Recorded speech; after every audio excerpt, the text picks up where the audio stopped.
What's up everybody? Today, quick video on installing some LED lights on my Lone Peak camper. When I purchased my Lone Peak, I had them install the front and rear lights in addition to the tent lights, but I didn't do the side lights. I thought I could save some money, and now that I kind of understand enough about the juice box and some of the wiring, I'm gonna try to install these myself. So I got some red light that I'll put on the side doors, and we'll jump into it. So what I think I'm gonna do is there's a channel here on these doors with holes on either side, and I'm going to put the light strip kind of right up here so that it shines down, and then when the door closes it'll shine into the back of the truck. So what I've got here is some 20 gauge wire, Amazon. I got some connectors, COB connectors that I have to figure out. Then I got some 5mm LED strips. All right, so for this, I'm going to plug into probably this one here, the backlight, which is next to the chase lights here. It's a red and green here, so I'll just have it be, my backlight will be those lights there.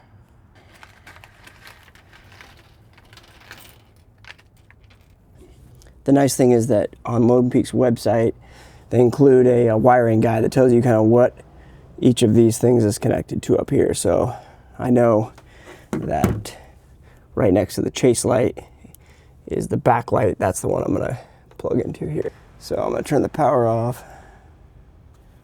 Yep.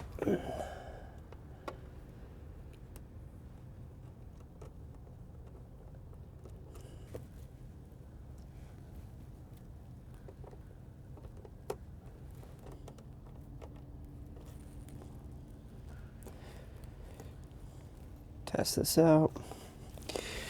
Power it on. And backlight, boom.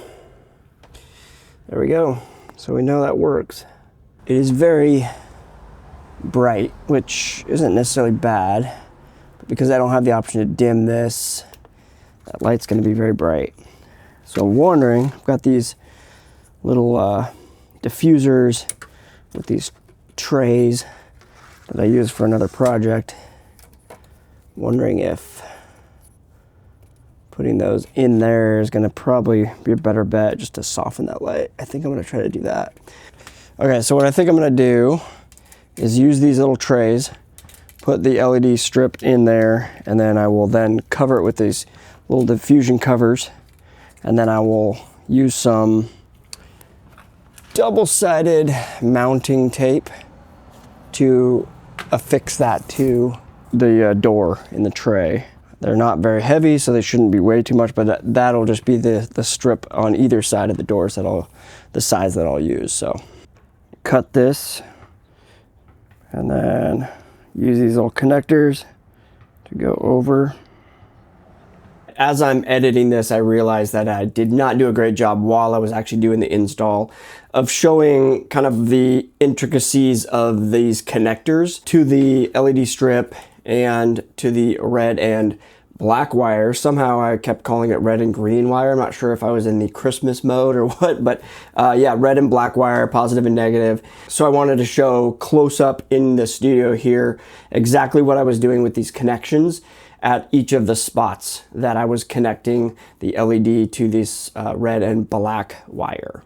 First off, on the LED strip itself, there's these copper points right there. That's where you want to cut so that you have a connection point on the LED strip. You take this connector and you slide the LED strip into that, pushes up to there, and then you're taking your positive and negative wire, and what I was doing incorrectly was I was stripping this down to the actual wire instead of just keeping the connector or the protection on it. And you'll see on here, it'll tell you which side is positive. So in my case here, this top side here is positive, and so it'll tell you that. I'm trying to make sure this is in focus here. It'll tell you that on the strip, and then I want to make sure my positive is going into the positive side here. You can see there that that's how it should be when you make the connection, and then basically all you do is clamp down on this metal piece here. Do this carefully. And then on this side, sorry, I gotta turn around. And I did have one of these break, so just kind of have to be careful. Then you've got a good connection between the two. So don't strip these down like I did. I made the mistake of stripping these the plastic sleeves off those. So that's the connection that I made in all of these spots here. I'll show you in B-roll. But once you realize that, it's pretty simple to see how you can make connections. And then this, obviously, this end goes to, you know, whether it's going to go to power or to another strip of LED like I did on the other side of the rig. So hopefully that makes sense as the video goes forward. Final step would be then to take some heat shrink tubing, put it over your connection, and heat shrink it.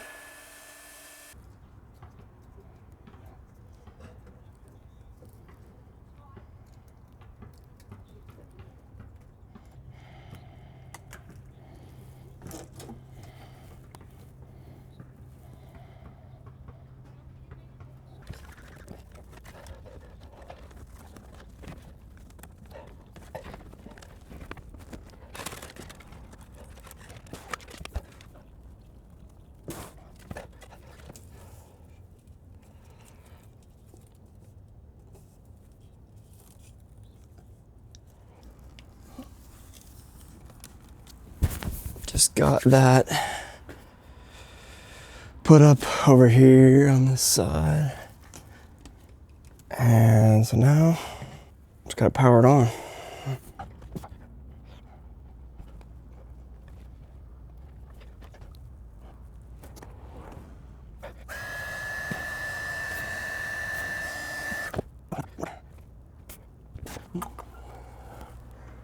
Run that there. Down to probably right in there.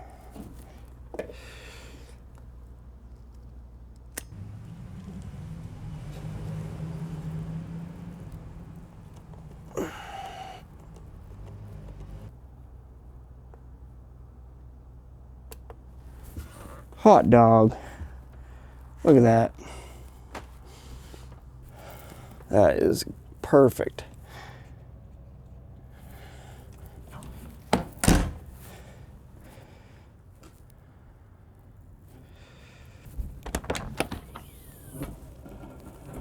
Glad I put those shades on there. It's a little less bright. That would have been too bright. It's pretty cool. And then what if you turn the tailgate lights on? Bright white.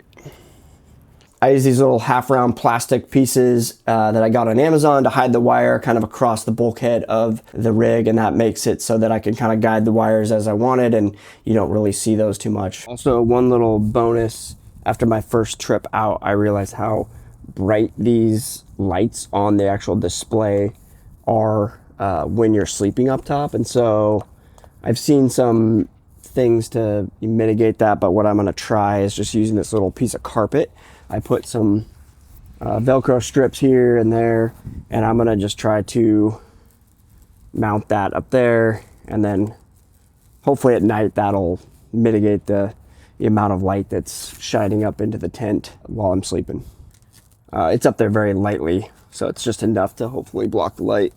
And then I just have a little Velcro piece right there that I kind of just slide that back there and it stays there. So we'll see how that works.